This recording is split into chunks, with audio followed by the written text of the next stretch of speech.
UFC Vegas 82 happened over the weekend. We had 9 finishes, 6 of which were submissions. You don't see that many submissions that often.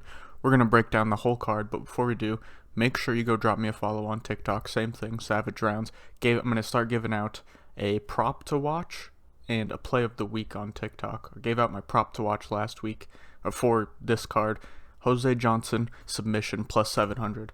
We hit that. I had a feeling. I broke it down on the podcast, but that's always going to be on TikTok, as well as starting this upcoming card, a play of the week. And then maybe because there's no UFC this weekend, we get into some NFL plays. We'll see as we get closer to the weekend. But first off, we've got a card to break down, so let's get into that. 10-3-1, pretty solid, decent pick week. I warned you guys about the Lucas Alexander Jekasargi. I said I was picking Lucas, but there was this weird feeling in me that Jekka could get the big knockout, so I was begging people not to put him in parlays. He felt like the parlay breaker this week, and it was exactly that. So I didn't pick him, but I had that weird feeling to stay away for people throwing him in parlays or playing props like that. And I was warning you guys about Jekka. He goes in there, gets it done. We missed on Pierce Brito. That one felt brutal. Pierce was completely dominating. He was going to go on to win that fight. I'm so sure of it.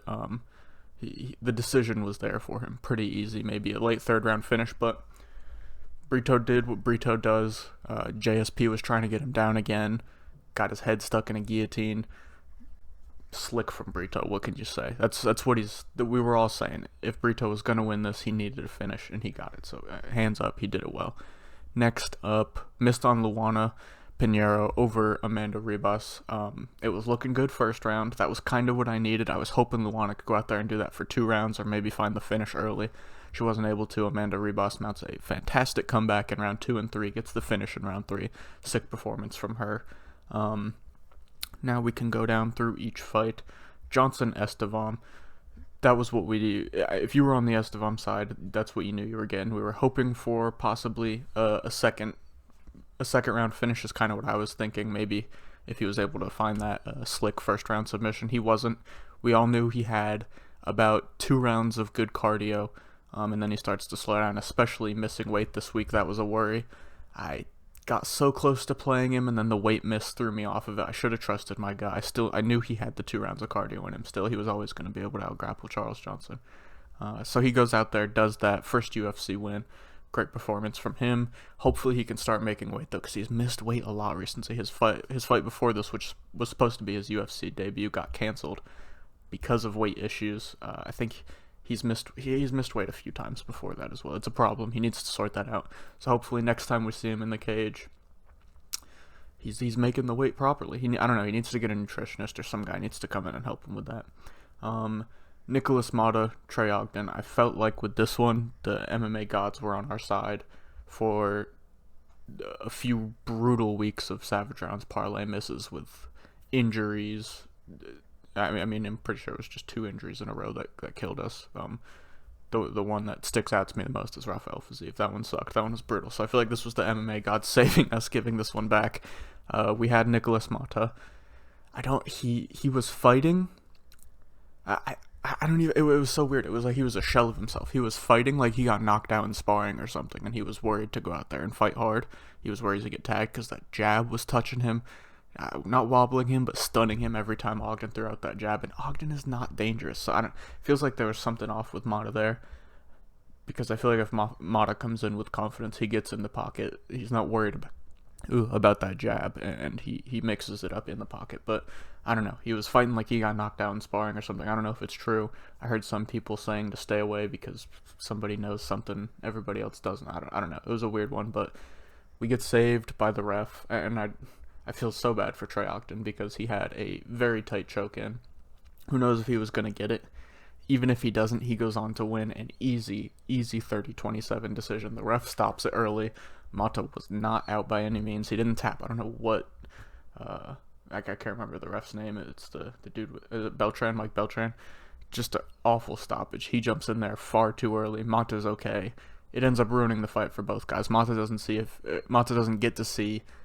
He doesn't get the chance to figure out if he can fight out of that situation. I talked about this with Jerry. These refs need to give the guys the chance to know if they can do that. That's what they're in there. They want to see if they're the best in the world. That's why they're fighting. So you got to give them the chance to know if they are. If they go out on their shield, if they go out on their shield. Obviously, there's some situations where we have to call it, but this one, Nicholas Mata loses the chance to see if he can fight out of that situation and maybe find a third round finish. It wasn't trending that way, but we'll never know now. And if the fight continues to play how it does, Ogden loses out on a submission finish, which may have been his first finish in the UFC. I don't know off the top of my head. And I'm pretty sure there's no way Trey Ogden's finished somebody in the UFC. A chance at his first finish and just a chance at another win for him. So the referee takes that opportunity from both guys. We get a no contest. It's unfortunate, but we move. It is what it is. Savage Rounds parlay is cut down to one leg. It's happened a few times. It's brutal, but again, it is what it is. You can only do with what happens. Next up, Lucy Pudilova, Eileen Perez. I said it. Perez was just going to be grittier, meaner. I always say grimier in there. She's just gritty and mean. I've got to start saying that. Leaving it at that. But she goes in there, gets the takedowns, and grinds her way to a win. Pudilova had nothing off her back for Eileen.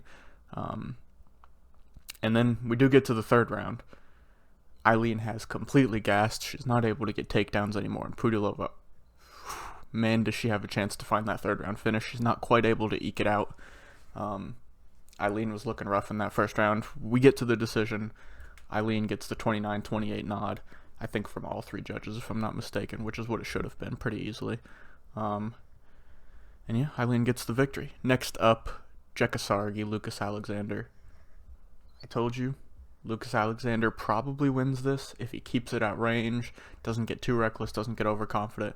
What does he do? He finds himself in a situation where he gets overconfident, he's backing out with his hands up, and he gets absolutely smoked by Jekasargi, who, I told you guys, if he was going to find a way to do this, it was going to be with his big power, catching Lucas Alexander in some weird situation. Maybe one of those blitzes, it wasn't obviously, but something like that. Jekasargi gets it done. He gets his first UFC win after losing to Anshul Jubli in his road to the UFC final, who then lost his UFC debut to Mike Breeden, so in the end, it feels like Jekasargi's the winner, which is crazy to say, but great for Jekasargi. It'll be interesting to see who we see him in there against next, because he was talking about wanting to go back to Indonesia and take some time off to spend with his family. I don't know how long he'll break, but next up, Mick Parkins takes on Kyle Machado. Closer than I'd hoped it would be. I thought Mick Parkins was going to be able to cruise this fight,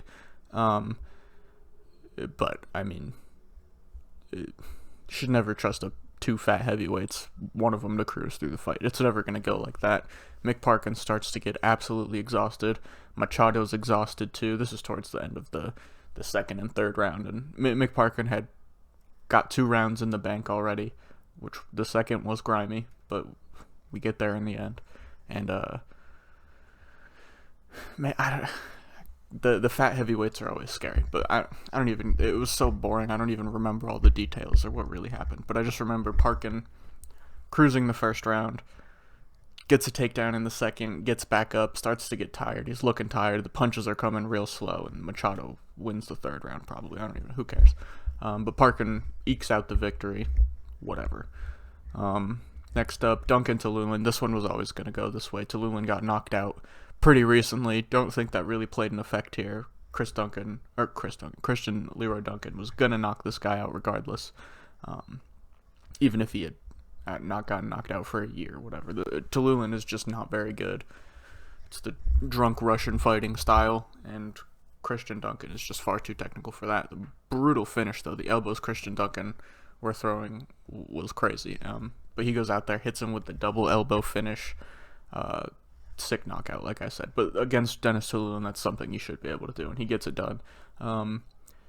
Supposed to be taking on Cesar Almeida. Hopefully we get that matchup back, because that was going to be an interesting one for sure. So, like I said, I hope we get that one back. Next up, Jose Johnson taking on Chad Henniger. Also, this one went exactly how I thought it would. Maybe a little variance in how the submission came about, but I thought it was going to be Jose Johnson on the feet being far too long for Chad Henniger. The jab was going to be in his face. The kicks were going to be in his face. The sniper backhand. And I thought, my thinking with the submission is Both guys have, I think it was 2 submission wins for Johnson, 3 submission wins for Chad Anheliger, and they both have been submitted 5 times. I thought with Anheliger, thinking or seeing at least the grappling deficiency Johnson has shown in his recent fights, he was going to go after it and maybe find a guillotine, or Johnson hurts him on the feet and we find like a little club and sub type deal. But we get it via Johnson going out there trying to get his takedowns, getting in good positions in the scramble, finding himself on the back with 12 seconds left, sinking in that buzzer beater rear naked choke. Beautiful. We hit the plus 700. It felt right with 2 guys who aren't primary grapplers, who have both been finished multiple times by submissions. It felt live, especially, and I thought Jose Johnson was going to be the quicker guy. He's obviously a bit younger, just more slick, faster in the scrambles, just more slick on the ground. Just from watching him, he felt more slippery to me than Chad Anheliger, so I thought that opportunity would arise one way or another, and it did. Hopefully you tailed me on that one, if you tailed me on anything this week. And yeah, Jose Johnson gets the sub plus 700. Like I said, check out TikTok for the the prop to keep your eye on, and this upcoming card we'll have a play of the week. Like I said, maybe some NFL plays for this weekend, so be on the watch out for that. Brito Pierce, we kind of already talked about. Pierce was dogging this dude on the ground. Obviously, no brutal ground and pound or anything, but he was definitely winning the fight. Brito works his way back up. Pierce tries to get him back down, gets his head stuck in a choke, and Brito gets the tap in the second round. Great work from Brito. What can you say? He was probably going to lose that fight if it trends on how it continues, or if it continues on how it was trending. I said that backwards. But Brito cuts the party short, finds the finish. Good for him. Next up, Miktabek Orbalai versus Uros Medic, and man, was I right about Orbalai, or Oralbai. If you watched the podcast, if you heard my breakdown, I just talked about how even though Medic is the much more slick striker, we've seen, if you've taped Oralbai on the regional scene, he's definitely a hittable guy, and we saw that Medic rocked him. And I also said on the podcast, we've never seen Oralbai get hit by a real guy. We've seen him take hard shots, but nothing by any super dangerous guys. Medic comes out here, is hitting him with those shots we've seen him get hit with before, and Medic, there's just something different about the high level guys. Those ones hurt Oralbai, so he's definitely got to sharpen up that striking defense for sure. He gets tagged a lot on the feet, even though he's got big power in his own hands, but he's not a primary striker. And I told you he'd kind of fallen in love with his hands in his last 2 regional fights, so I was worried he was going to go out there and primarily try and strike. He gets tagged and immediately goes back to like his home in the MMA cage, the grappling, and Medic is just not on Oralbai's level in the grappling. Oralbai goes out there, grinds on him, going for ground and pound, trying to find submissions. Medic is absolutely exhausted, and Oralbai ends up getting that second round choke, second round, with just 40-ish seconds left in the second round. So great performance from Oralbai in his debut, short notice. He'd only fought, or mostly, I don't know exactly, so I don't want to say mostly or all of his fights because I don't know, but from what I'd saw, he'd been fighting at 170 pounds on the regional scene, comes into the UFC, short notice debut, welterweight, and talks about in the post-fight interview that now he wants to move down to 155 pounds. Probably seems like the right choice. He's not the biggest guy at welterweight, so it'll be very interesting to see how his grappling translates it, because if he's just going to be tossing around 155 pounders, we've got a problem for sure. We talked about Pinheiro Ribas. Great comeback from Ribas. Finds a third round finish. Very sick from her. And next up, Peyton Talbot, Nick Aguirre. Again, another one that went exactly how we thought it would. It was either going to be Nick Aguirre grappling him, getting not Aguirre, Nick Aguirre. I think it's Aguirre. Aguirre, it would either be Aguirre getting Peyton Talbot down early, finding that submission in the first round, or him not being able to get the takedowns and the grappling going after the first round, and Peyton Talbot starting to put the pressure on him, put the pace, put the hands on him. That's what we saw. Peyton Talbot starting to touch him up towards the end of I don't know, I can't remember if it was the end of the third. Let's see. Oh, very early. very early. So he'd started to touch him up in the end of the second. We come in, he's doing the same in the beginning of the third. Aguirre's on the ground. Talbot finds himself on the back. He gets the submission, his first submission of his career. What can you say? If you're on the Peyton Talbot side, that's what you expected, maybe other than the submission finish. But we did expect a late finish. Talbot goes out there and gets it done. Very good debut performance. A guy he should be doing that too. So, very green, obviously. Very athletic, and the striking is slick. Very talented and has a bright future, obviously. But also very green. Definitely needs to work on the head movement. That didn't play a big part in this fight, but if you've just seen him on regionals, you know he gets tagged. He's got an iron chin. Definitely needs to work on the striking defense and the grappling defense, because when he starts to come up against the higher ranked, or if he does ever get there, and he starts to come up against the real talented guys at 135 pounds, he's going to have trouble with some of those grapplers. If they've got the cardio, the strength, the pace to match Peyton Talbot, he could run into issues with a good grappler there. So obviously he's got to shore that up. But it'll be interesting to see who he gets next, how he does, the progressions he makes. Very excited to see that. Chase Hooper, Jordan Levitt up next. And again, kind of went how I thought, but I thought it would be extended a little bit more. Chase Hooper winning the scrambles on the ground. We didn't really see much of anything on the feet. And I thought we were going to see Chase Hooper putting forward pressure, some weird scrambles on the ground, and then Levitt start to tire in the second and third because of the pace Chase Hooper puts, and we see a finish in the second or the third. But Chase Hooper got it done early. Found himself in a good position on the ground in the first. Like I said, winning the scrambles like I thought he would. And he gets that first round submission. Very slick, awesome. And like I said, just adding to the submission tally. And there was one more. We're still not done yet. And then we get to Michael Morales, Jake Matthews. Very good performance from Michael Morales. Again, maybe not the flashiest, but he's still, 24? And he's working Jake Matthews like that. A lot of people, some time ago, thought Jake Matthews was a huge prospect in the welterweight division, and he's still a very good fighter. So to go out there and cruise like that, very impressive. Obviously, he probably has to work on the finishing prowess a bit, putting together combinations a little bit better, and obviously he's a big guy, very muscular, very explosive, so maybe that kind of style doesn't work for him because he gasses out. His style will continue to develop, we'll see, but the finishing instinct definitely needs to grow a little bit more. I think there were times where he could have pushed the gas a little bit to try and hurt Matthews more than he did, but like I said, still very young. I think he's 24, so we'll see a lot of improvements from him. And man, is he talented. I think there's quite a good chance we see him getting a ranked opponent next. It'll be very interesting, like I said, to see who he gets next. And then we get to the main event. Brendan Allen, Paul Craig.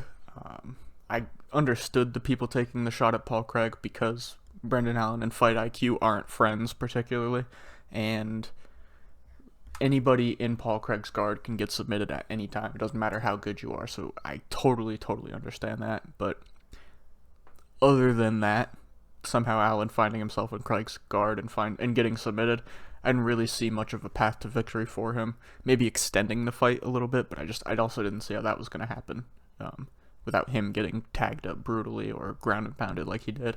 And yeah, Brendan Allen doing well on the feet. Obviously, he was always going to succeed on the feet versus Paul Craig, at least in my opinion, how I saw the fight playing out. And did very well on the ground as well. I think he had 1 or 2 takedowns. He was on top in the guard, landing good elbows. He ends up finding that, is it second round or third round? Third round sub.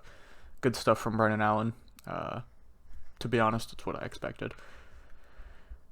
Now we get on to the award. I guess I'll talk. I kind of talked about it a little bit, but Savage Rounds Parlay, 18 and 15 now. We finally, I won't say finally, but back in the win column. Obviously not how we wanted it to go, with one of the legs dropping out. And if you play the play, I kind of like it. I don't want to count it towards the record because it was only one fight in the end. But if you've played the money down already, you still get. It was like $30 back because it was 1 unit. It was supposed to be 1 unit to win, 1.37 or something, but it ends up being 1 unit to win, 0.3 because of one of the fights pushing no contest Nicholas Mata. So it ends up just being the Nick Parkin bet, 1 unit down, wins you 30. So we were at 3.17, now we're at 3.47, so not much of a difference there. 107, 162, and 14 on the year. The 14 are no contest or draws, whatever, because I'm just not predicting a draw or a no contest for a fight. So we throw those in their own category. And now we get on to the awards. Fight of the night. There weren't too many that stood out as like crazy back and forth wars. The one that stuck out to me the most, Luana Pinheiro, Amanda Ribas. Sick first round from Luana Pinheiro, putting the hands on Amanda Ribas, landing big shots. Even had a really nice judo toss at one point that didn't amount to anything, but she was putting it on Ribas. In the first, it looked like the fight was going to keep trending that way. She wasn't slowing down. Amanda Ribas wasn't figuring out how to put anything together. They come out for the second round. Very different story. Ribas starts to put together the combos. She's pushing forward more. Luana Pinheiro, you could tell the gas tank isn't holding up like she'd up. We've seen that before, though. Her start to slow down. That happens, and Ribas just pushes the gas. She's landing great shots.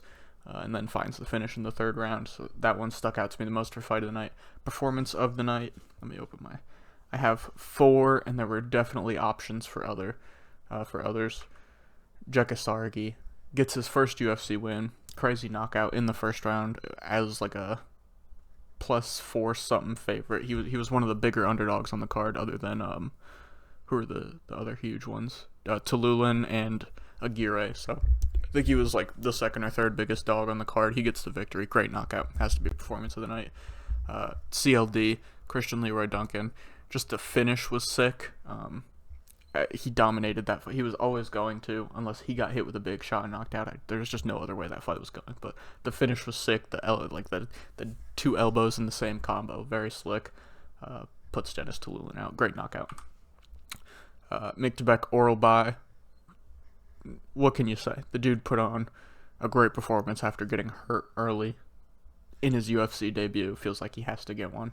And then Chase, the Dream Hooper, great first round scrambles, gets the finish. Now there were a couple others. I could have done more than 4, but I don't know. I stopped at 4 today. It felt right. Some ones that were pretty close to getting it. I'd say Amanda Ribas, to be honest, probably deserves one. So you could totally throw her in that category, but she got her fight of the night bonus from me. So that's why I didn't include her in there. Brendan Allen probably could have gotten one. Who else could have gotten one? Is there anybody else? Joe Anderson Brito was definitely in the running for it, but I was a little salty because I had the JSP bet down. Whatever. Winners of the night, Jekka Sargi. There's not much more to say. Get your first UFC win as a huge underdog with a knockout like that. Definitely one of the big winners of the night. Miktabek oral bye. First UFC win. Short notice debut. I won't say up a weight class because he's mostly fought at welterweight, but not his desired weight class. He wants to be at 155 pounds in the UFC. And he gets a finish against a very good fighter in Uros Medic, who was 3-1 in the UFC prior to this. So tough fight in your debut, short notice, gets the finish. What more can you ask for? And then Peyton Talbot, big hype behind him on his UFC debut, gets his first submission. I was gonna say a finish, but gets his first submission finish in his whole career. 1 fight, 1 finish, pretty cool. You also probably could have gone with Michael Morales, considering the circumstances around the win. I think there's a good chance we see him getting a ranked fight after this, so he was definitely a contender. Brendan Allen, he'll probably get a top 10 fight after this, so he was definitely a contender. I think those were probably, I guess Esteban, but I don't know, the performance didn't really fit the winners of the night category, so whatever. Going with those 3 guys, Jekka, Miktabek, and Peyton Talbot for the winners. Roughest nights, or bad night, or tough night, however you want to put it. We're not calling them losers anymore. Gotta go with Trey Ogden. Was completely robbed of a victory. Obviously, you never know. Anything can happen in fighting. Maybe Nick Motto was going to stand up and put him out. Like, we legitimately will never know because the ref jumped in and stopped it. But the way it was trending, Trey Ogden getting robbed of either his first UFC finish or just another UFC win feels tough for him. And then gotta go with Dennis Tululin getting finished again. I'm hard pressed to see how we see him in the UFC again, unless it is another short notice prospect. They're trying to build up to get somebody a win, and they need a guy on. I don't know. I have a hard time seeing him in the UFC again. So another finish. We probably won't see him again. That's why he's in there. But that wraps up the recap and the awards. Tomorrow we're doing matchmaking. CLD, Jonathan Pierce, Joe Anderson Brito, Mick Beck Oralby, Amanda Rebus, Peyton Talbot, Chase Hooper, Michael Morales, Paul Craig, and Brendan Allen. And then no UFC this weekend. Like I said, check out the TikTok. We'll try and get some NFL plays or maybe PFL. We've got PFL coming up this week. I'll try and figure out something to do for TikTok to have some sort of betting out this week. And then next week we return.